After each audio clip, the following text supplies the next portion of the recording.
Taga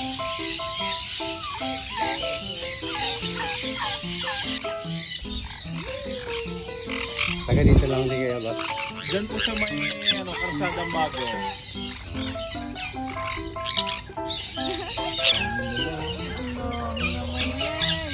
Mga ilang taon na sila kuya? Mga itong mga... Meron dyan magdadalawang taon eh. Mga adults na rin eh. Mampipicture ako kita dyan eh.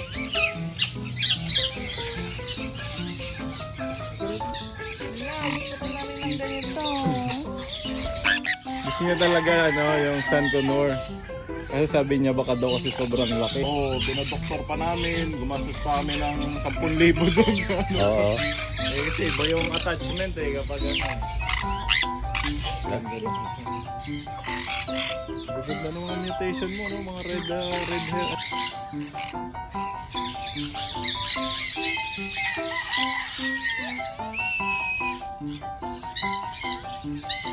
Peekaboo! Peekaboo!